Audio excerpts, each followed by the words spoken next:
Fala pessoal, tudo bem com vocês? Aqui é o professor Leonardo voltando agora com a aula 10 de Sociologia para o seu arrase no Enem. É isso aí, vamos continuar a nossa preparação para a grande prova de Ciências Humanas. Lembrando mais uma vez a você, é a prova que você faz no primeiro dia junto com a prova de Ciências da Natureza. Legal? Então, olha só. Na aula passada, na minha aula 9, nós estudamos um pouco dos movimentos sociais dos anos 60. E a gente tentou entender como é que esses movimentos sociais promoveram não só uma transformação social, mas uma transformação cultural. Legal? Lembrando você que os movimentos dos anos 60 colocaram em questão, eles questionaram os padrões de comportamento da época. Eles questionaram a maneira como nós entendíamos aquilo que era o normal, né? Essa história de homem trabalha fora de casa e a mulher cuida de casa. Essa história de que nós temos que nos formar, nos casar, estabelecer uma carreira em um emprego estável e seguir assim até a nossa aposentadoria. Eles também questionaram os direitos civis, sobretudo nos Estados Unidos. Eles também questionaram a bipolaridade da Guerra Fria, aquela divisão do mundo entre, de um lado, Estados Unidos capitalista, do outro, União Soviética socialista, e criticaram todas as guerras, principalmente a Guerra do Vietnã, que aconteciam em razão dessa bipolaridade. Muito bem, então eu propositalmente deixei de fora da minha aula passada o Brasil, para nós discutirmos então agora, na nossa aula 10, o que estava rolando no Brasil durante os anos 60.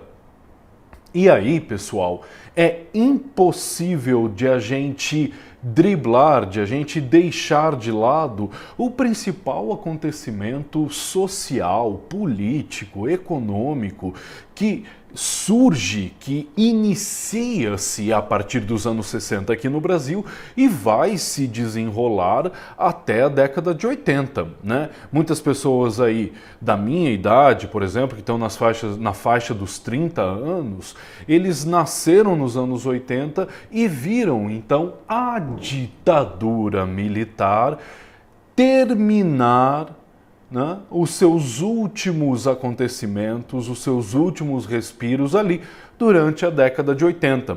Eu não sei se você que está assistindo a minha aula vivenciou isso, mas converse com alguém aí da faixa dos 30 anos ou mais velhos do que isso sobre o que rolou em 89.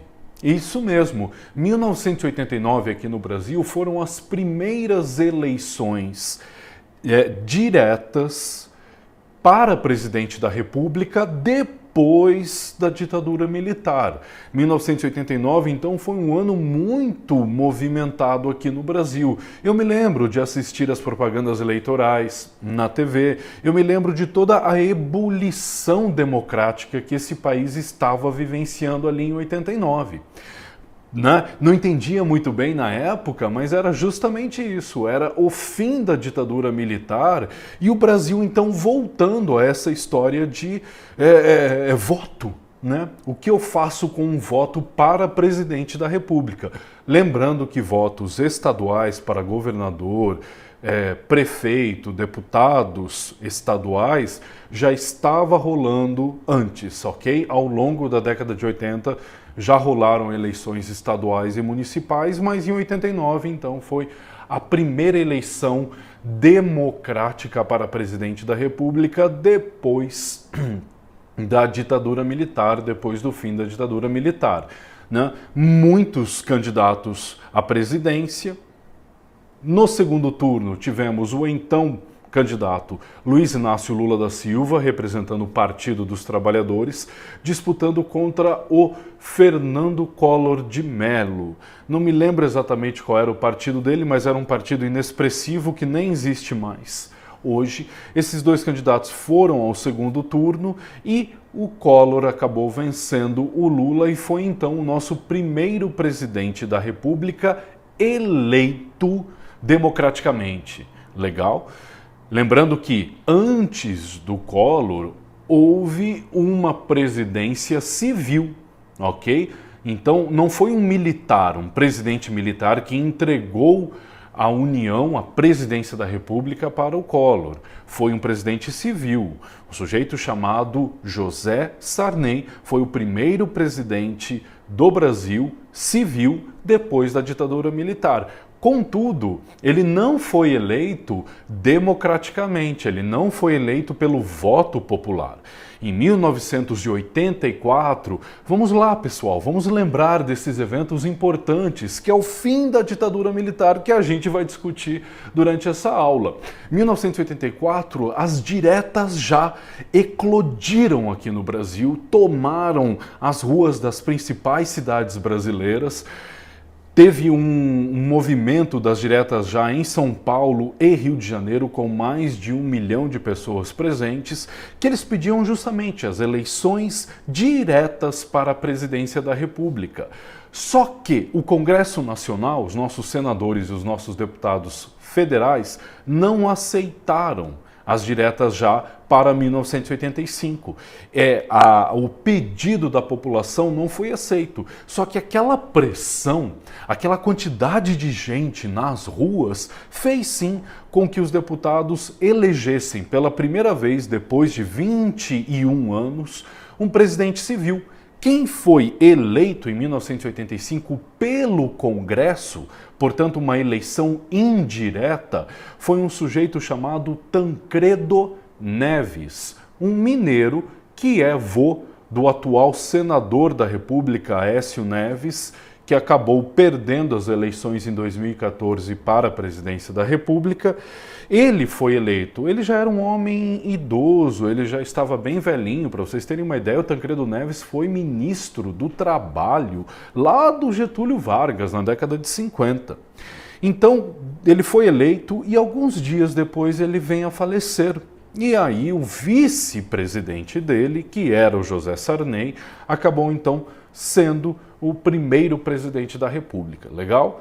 Mas essa é uma história contemporânea que a gente vai conversar em outros momentos dos nossos encontros, que os professores de história vão discutir com vocês, porque agora está na hora de a gente discutir os anos 60 e entender como a ditadura militar chega ao poder e o que acontece nesse país a partir então da ditadura militar. Legal, pessoal? Então aí algumas datas e alguns eventos importantes para vocês guardarem, ok? Se liguem que não é brincadeira, não é uma piada, mas no dia 1º de abril, no dia da mentira, acontece um golpe de Estado neste país.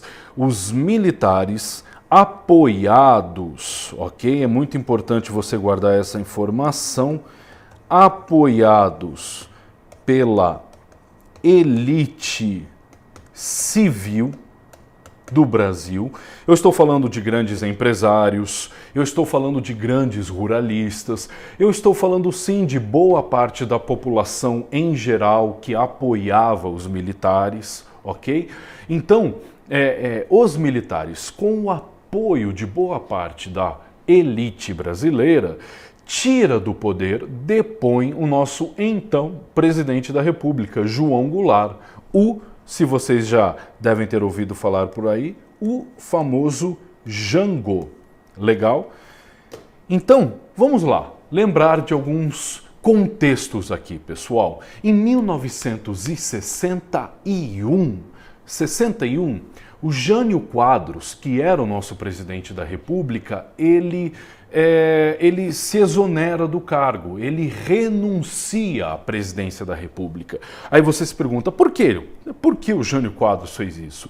Porque o momento era muito delicado na política brasileira e ele renuncia acreditando que a população, os políticos, a elite brasileira, com medo do vice-presidente, que era o João Goulart, iria chamá-lo novamente, dando maiores poderes, dando poderes quase ditatoriais para o Jânio Quadros. Essa foi a ideia dele. Ele falou assim, não, a população tem medo de João Goulart e eu já vou te explicar por quê.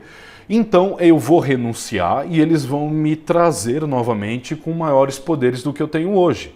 E aí eu vou conseguir governar esse país. Só que nada disso, nada disso. Ele renunciou e o pessoal falou, o paulista, Jânio Quadros, esqueça. Não deram essa força, esse apoio que ele estava esperando da nação. Muito bem, o João Goulart, o gaúcho João Goulart, ligado historicamente ao Getúlio Vargas, ao Brizola, uma figura muito importante da nossa política, da história da política brasileira do século XX, não deixaram. E o João Goulart estava, para vocês terem uma ideia, ele estava lá na China ou na Rússia, eu não me lembro bem, mas ele estava em um país comunista. Quando o Jânio Quadros renuncia, o Brizola segura a presidência da República até o João Goulart voltar e não, ele vai ser o nosso próximo presidente da República. E todo mundo tinha medo do João Goulart porque o João Goulart tinha, imagine vocês, ele estava em um país comunista, ele tinha uma bandeira política fortemente socialista, comunista. E aí está o grande problema, né? Lembre-se, nós estamos num contexto de Guerra Fria, nós estamos num contexto de divisão do planeta entre capitalismo Estados Unidos, socialismo União Soviética. E o Brasil estava até então seguindo os preceitos, a receita capitalista dos Estados Unidos. E aí chega um cara aqui falando em igualdade total, falando em expropriação da propriedade privada, complicado para os olhos da elite econômica brasileira. O João Goulart, de fato, toma o poder, né, em uma organização com parlamentarismo. Então foi o primeiro e único momento que o Brasil teve uma república parlamentarista. Ele seria o presidente com um primeiro-ministro, com uma organização parlamentarista do poder. Contudo, ele começa a desenvolver, enquanto presidente da República, a partir de 1961, reformas a favor do trabalhador, a favor de uma visão igualitária, de uma visão econômica, de menos concentração dos recursos, de menos desigualdade de renda. Então ele começa a falar em reforma agrária, ele começa a estabelecer políticas públicas a favor do trabalhador, a favor de uma amenização, de uma suavização da desigualdade que esse país tem. E você deve estar pensando por aí, bom, independentemente se ele é socialista ou não, pode ser, né, poderia ser algo interessante. E, de fato, ele estava pensando em mais igualdade, mais liberdade nesse país. Só que, claro, pessoal, se vocês estão começando a pensar sociologicamente, vocês já estão, então, se ligando que ele estava mexendo com o poder de quem sempre mandou nesse país. Ele estava mexendo com as estruturas históricas de poder e concentração de terras e renda que marcam a história do Brasil. E claro, isso mexeu com os interesses, isso mexeu com o brio de muita gente.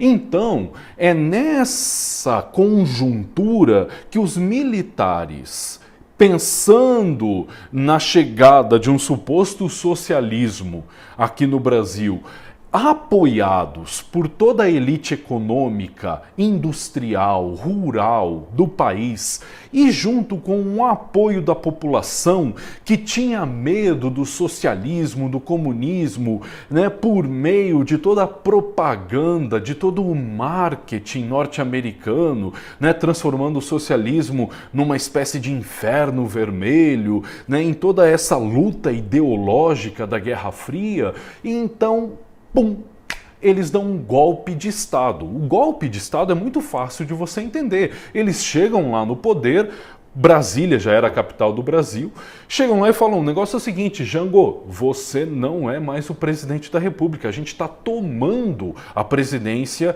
de você, você está deposto. Então por isso é um golpe de Estado, como eu escrevi ali para vocês, ok? Não é nada juridicamente possível, eles passam por cima da lei e dizem, o poder não é mais de quem foi eleito. Agora o poder é de outra pessoa. Muito bem. Começa, então, a presidência dos militares. Começa a ditadura militar. Só que entre 64 e 68, os militares não sabiam muito bem o que eles queriam fazer, ou melhor dizendo, eles não sabiam até quando eles ficariam no poder. Eles não tinham planejado, olha, nós vamos ficar 20 anos no poder, 25 anos no poder. Não, a gente tirou o João Goulart, que era o nosso maior problema, e agora? O que nós vamos fazer? Então eles começam a passar uma série de leis que ficarão conhecidos como os atos institucionais, os AI, que vão estabelecendo o que nós conhecemos por uma ditadura de fato, ou seja, por um regime político que não é democrático, ok? Onde os presidentes são eleitos indiretamente pelo Congresso Nacional, onde não há mais eleições populares. E, em 1968, o principal ato institucional é aprovado, é o AI-5, o Ato Institucional número 5, sob o governo do presidente militar Médici. Legal? O Médici, que também era gaúcho, Emílio Garrastazu, olha esse sobrenome super argentino, né? Emílio Garrastazu Médici, ele aprova o ato institucional número 5, que de fato consolida a ditadura no Brasil. Por quê? Porque ali ele estabelece o crime político, né? Ou seja, se você luta contra a ditadura, você é um criminoso. Se você se coloca em oposição à ditadura, você é um criminoso. Ele estabelece uma censura, ou seja, tudo que vai ser publicado no Brasil, livros, música, peças de teatro, cinemas, precisa passar por uma aprovação do governo federal, e ele também fecha temporariamente o Congresso. Depois ele abre o Congresso, mas que vai ser um Congresso meramente representativo, biônico, como ficou conhecido na época, né, orgânico dos militares. Por quê? Porque são os militares que decidem quem vão ser os nossos senadores e os nossos deputados federais. E é claro, os presidentes eram eleitos pelo Congresso Nacional, mas na verdade não eram eleitos. Os militares chegavam e diziam, olha, esse cara aqui é o nosso próximo presidente. O Congresso Nacional ia lá e só assinava para legalizar toda a história. Legal? Então era uma espécie de penteadeira da nossa política, o Congresso Nacional durante a ditadura. E aí sim, de fato começa a ditadura, começa a violência da ditadura e que vai durar até 1979. E eu já conto para você o que vai acontecer lá. Tá bom? Então esses são os dois principais fatos que estabelecem efetivamente a ditadura militar no Brasil. Daí em diante, pessoal, a realidade brasileira vai ser caracterizada, então, por um regime de governo eleito indiretamente, como eu acabei de explicar para vocês, é o que ficará conhecido por uma ditadura civil-militar, um governo que é militar sim, mas com o apoio simbólico, político, de boa parte da elite brasileira. E lembre-se você ainda que por algum tempo, no começo da ditadura militar, a economia brasileira cresceu bastante. Os militares, usando recursos norte-americanos que foram emprestados com juros altíssimos, começam a desenvolver uma série de obras no Brasil. Para vocês terem uma ideia, o aeroporto de São Paulo, o Aeroporto Internacional de São Paulo, Cumbica, Guarulhos, é obra dos militares. A Ponte Rio-Niterói, que liga ali a Baía de Guanabara, né, o Rio de Janeiro ao Niterói, é uma obra dos militares. A Transamazônica, que acabou não saindo como eles esperavam, mas uma estrada que cruzaria a Amazônia para levar o desenvolvimento ao norte do Brasil, foram obras faraônicas, propostas e feitas pelo governo militar. E de fato, a economia do Brasil cresceu muito nesses anos, é o que conhecemos como o milagre brasileiro. Contudo, foi um milagre muito falso, foi um crescimento mal sustentado, porque o dinheiro que os militares estavam usando nessas obras vinham de empréstimos do exterior a juros altíssimos. Então, quando esses juros começaram a ser cobrados, a nossa economia, esse milagre desapareceu e nós entramos num período de profunda recessão, de profunda crise, e é quando começa a nossa inflação a galopar, galopar, galopar, crescer até chegar aos 300% ao ano, 400% ao ano da década de 80. Nós tínhamos uma inflação de 1% ao dia na década de 80. Né? Então, a população brasileira por muito tempo apoiou a ditadura militar neste governo que começa em 64 e se consolida em 68.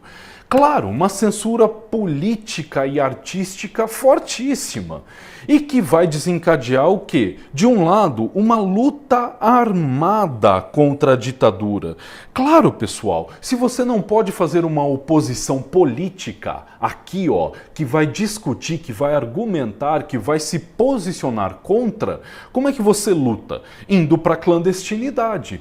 Então, muitos grupos surgiram no Brasil, grupos armados que lutariam contra a ditadura. Esses grupos usavam armas e eles sequestravam algumas pessoas e pediam como resgate ou dinheiro ou a libertação de colegas que estavam presos e sendo torturados e alguns deles sendo mortos nos porões das polícias brasileiras, a militar e a civil. Né? Esses porões ficaram conhecidos como DOI-CODE. Né, eram as instituições que cuidavam da repressão política no Brasil. Assistam, por favor, se vocês querem entender melhor essa realidade. Tem um belo de um filme brasileiro que se chama O Que É Isso, Companheiro? Assistam lá, por favor. Aluguem o filme, baixem o filme na internet, assistam ele na internet. Conta a história do sequestro, é uma história real. Conta a história do sequestro do então diplomata norte-americano, do embaixador norte-americano no Brasil. Ele foi sequestrado por um desses grupos de luta armada que pediam em troca dinheiro, recursos e a libertação de alguns colegas de luta armada também. Ok? Esses grupos, eles também eles roubavam bancos, né? Eles precisavam de recursos, então eles roubavam bancos para financiar a luta armada contra a ditadura. E aí, dica para você: arruaceiros, baderneiros, criminosos, pessoas fora de qualquer respeito à ordem civil e pública. Olha, sim, por um lado, todos esses adjetivos são verdadeiros. Agora, por outro lado, você precisa entender que eles só foram criminosos e só cometeram o que cometeram porque a ditadura não permitia uma oposição ao seu governo. Então esse que é o problema, né, pessoal? Em uma democracia é o seguinte, a maioria governa, mas governa com uma oposição. Ou seja, sempre há grupos políticos que se colocam contra aquele governo da maioria. E assim você vai controlando as forças dessa maioria. Agora, se a lei não permite uma oposição, se tudo que existe é o que o Estado fala, é o que o governo diz, aí nós temos um problema. Nós temos um problema que nós definimos como autoritarismo, como totalitarismo, como ditadura. Legal? Então, arruaceiros pela ótica da ditadura. Agora, por outro lado, fazendo a oposição que era possível fazer na época. Ok? Muito bem. E claro, uma série de prisões, uma série de perseguições e uma série de mortes por razões políticas. Cuidado com isso. Muitas vezes se fala que no Brasil não houve mortes em razão da ditadura, né? Algumas pessoas levantaram aí alguns anos atrás a ideia de uma ditabranda. Ou seja, enquanto vários países da América Latina tiveram ditaduras militares, o Chile, a Argentina, o Uruguai, o Paraguai. Então dizem assim, enquanto esses países tiveram ditaduras, o Brasil foi uma dita branda, ou seja, foi uma ditadura suave, leve, porque não teve tanta repressão assim. Mentira, mentira. Né? Mentira porque, primeiro, houve uma série de mortes que nós não sabemos quais foram, que nós ainda estamos descobrindo neste exato momento. Quem morreu, como morreu, onde morreu. E segundo, porque, pessoal, essa história de dita branda é o seguinte, se uma pessoa sequer foi reprimida por dizer que não concorda com o governo, você tem uma ditadura, você tem uma censura, você tem problemas de liberdade de expressão, você tem problemas de cidadania, ok? Então, muito cuidado com essa conversa aí. E é claro, se você tem essa censura, essa perseguição por razões políticas, a arte também foi muito marcada por essa oposição à ditadura. Porque a arte brasileira nessa época, ela acabou ficando muito política também. Por quê? Porque eu não posso me expressar, eu, artista, não posso expressar as minhas opiniões, os meus pensamentos, a minha arte. Então eles começaram a se colocar contra a ditadura, mas de certa maneira camuflando a sua oposição, a sua crítica à ditadura em suas músicas, né? Então a arte brasileira ficou muito engajada nessa época, ok? O melhor exemplo, eu peço para vocês, entrem lá no YouTube, escutem, se não escutaram ainda, mas leiam a letra de uma canção chamada Cálice, do Chico Buarque, famoso artista, músico, escritor brasileiro. Ele escreveu essa música com Gilberto Gil, outro famoso artista brasileiro, mas a música ficou conhecida pela voz dele. E nessa música ele canta: Pai, afaste de mim esse cálice. Então ele brinca com a palavra cálice, o copo cálice, né? Para se referir à censura da ditadura, ao cálice, né? Ao verbo calar, cálice. Então era uma brincadeira, era cálice que passava na censura, porque aparentemente não havia nenhuma crítica lá, mas em toda a genialidade do Chico Buarque, essa crítica à ditadura por uma metáfora. Legal? Muito interessante, escutem lá, moçada. Então, você tem ali no Enem 2012 uma questão que levanta o problema do Vladimir Herzog, tá aí, Vladimir Herzog, um jornalista brasileiro que foi morto pela ditadura militar e que por muito tempo nós não sabíamos. Quer dizer, melhor dizendo, todo mundo sabia que o Vladimir, que o Vlad, tinha sido morto pela ditadura militar. Só que a ditadura oficialmente não reconhecia essa morte.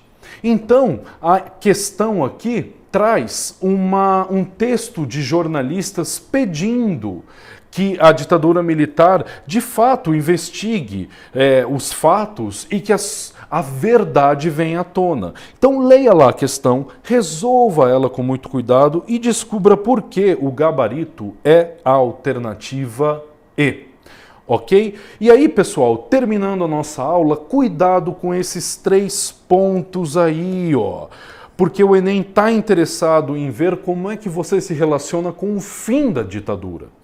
Seguinte, primeiro, a lei da anistia de 1979, que é o que eu tinha me referido alguns momentos atrás. O seguinte, na anistia, em 1979, foi uma vitória desses grupos de oposição à ditadura. Por quê? A anistia, você reconhece que não há mais crimes políticos no país. E todo mundo que, porventura, tenha cometido esses crimes no passado está anistiado, está absolvido. Então, todos esses grupos ficaram muito felizes com a lei da anistia. Todo mundo foi libertado, todo mundo que estava preso, todo mundo que estava morando em outros países por razões políticas, puderam voltar para o Brasil, foram libertos. Só que o problema é o seguinte, os militares disseram, só que essa lei vale para vocês, assim como vale para nós Também, porque eles já estavam pensando no fim da ditadura e eles já estavam pensando em possíveis consequências criminais que os militares poderiam sofrer por terem feito tudo o que fizeram. Então, a lei da anistia foi também muito interessante para os militares, porque livraram eles de possíveis julgamentos posteriores. Ok? E aí, o que acontece? Atualmente, hoje se discute no Brasil a revisão da lei da anistia. Ou seja, se discute no Brasil, não tem nada feito, mas se discute o quê? Ora, nós precisamos julgar, nós precisamos condenar os militares por terem feito o que eles fizeram. Tortura em nome do Estado, morte em nome de razões políticas, em nome da conquista e manutenção de um poder autoritário, totalitário, ditatorial. Só que essa discussão é muito acalorada e muito polêmica, mas ela está em aberto no nosso Congresso e na nossa mídia de um modo geral. E por que ela foi aberta? Em razão dos trabalhos da CNV, da Comissão Nacional da Verdade. Isso mesmo, pessoal, o governo brasileiro, hoje, atualmente, desde os anos 2000, o que eles fizeram? Eles montaram uma Comissão Nacional da Verdade. Ou seja, um grupo de pessoas que investigaria o que aconteceu durante a ditadura e estabeleceria o que de fato aconteceu, a verdade, né? Como o próprio nome da comissão diz. Então eles foram a arquivos nacionais, eles entrevistaram pessoas em audiências públicas abertas, vocês devem ter acompanhado todo esse trabalho, para dizer o seguinte, olha, para dizer oficialmente aquilo que todo mundo já sabia, que de fato aconteceram torturas, houve mortes, né, nos quartéis do Exército Brasileiro, nas sedes da polícia brasileira. Então, a partir de toda essa verdade, o que você faz com isso? Se você descobre que aconteceram torturas e mortes pelo próprio Estado brasileiro, você precisa julgar e condenar essas pessoas segundo a lógica da comissão. Não, mas por enquanto nada, só a verdade veio à tona. As consequências dessa verdade não sabemos o que vai acontecer. De qualquer maneira, o Enem trouxe em 2014 essa discussão para a prova, falando da Comissão Nacional da Verdade. Leia lá, resolva essa questão e descubra por que, então, o gabarito dessa questão é a E. O trabalho da Comissão Nacional da Verdade não é julgar, não é incriminar, não é condenar os autores dos atos que eles investigaram, mas é esclarecer o que aconteceu, essas violações aos direitos humanos promovidas pelo Estado brasileiro durante a ditadura militar. Tá bom, pessoal? Muito ligado nesse tema, sempre aparece ditadura militar e o seu contexto na prova do Enem. Com certeza vai aparecer em 2015 também, ok? Bons estudos para você, até a próxima, tchau, tchau.